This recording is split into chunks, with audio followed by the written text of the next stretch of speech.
తెలుగు సంబరాల తీయదను అలనాటి రుచుల సరికొత్త రూపం పరంపర స్వీట్స్. ధర్మరాజులాగా ఉండాల్సిన జానారెడ్డి గారు కూడా మహాభారతంలో ధృతరాష్ట్రం పాత్ర పోషిస్తాడు.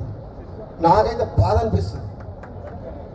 నాలాంటి వ్యక్తికి ఏదన్నా వస్తుంది అంటే 10 మందికి పనికొచ్చే మనిషిని 1000 మందిని కాపాడే వ్యక్తిని నాలాంటి వ్యక్తికి అడ్డం తగులుతుందంటే ఇక నేనేం చెప్పాలో నాకు అర్థమైతలేదు.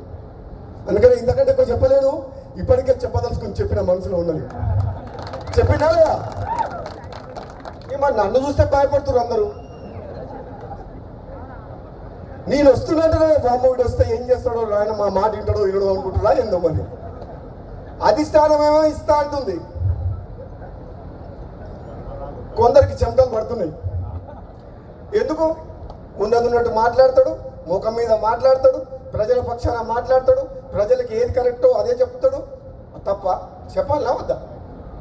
చెప్పాలనా వద్దా? భయపడి అన్నిటికీ తలకాయ ఊపాలనా? మునుగోడు గడ్డ తమ్ముడు చెప్పినట్టు మొత్తం కేసీఆర్ ఫామ్ హౌస్లో పండుకున్న కేసీఆర్ 100 మంది ఎమ్మెల్యేలు వచ్చి మొత్తం మునుగోడులో గల్లీ తిరిగిపోయారు. పోలే ఒక వ్యక్తి రాజీనామా చేస్తే ప్రజల పక్షాన ఒక్క వ్యక్తిని ఓడగొట్టేందుకు 100 మంది ఎమ్మెల్యేలు వచ్చిన చరిత్ర ఎక్కడైనా భారతదేశ చరిత్రలో ఉందా? మీ అందరూ గర్వపడేలాగా ఉండాలి రాజగోపాల్ రెడ్డి తప్పితే బాబా బాబా అని అడుగునేటట్టు ఉండకూడదు. నేనే తప్పు చేసినా మీరు తలదించుకోవాల్సిన పరిస్థితి వస్తుంది. కాబట్టి ప్రాణం పోయినా మీరందరూ తలెత్తుకునే విధంగా మీ శాసనసభ్యుడు మీరు ఓటేసి గెలిపించిన రాజగోపాల్ రెడ్డి ఏ పదవిలో ఉన్నా ఆ పదవికి వన్నదేస్తాడు.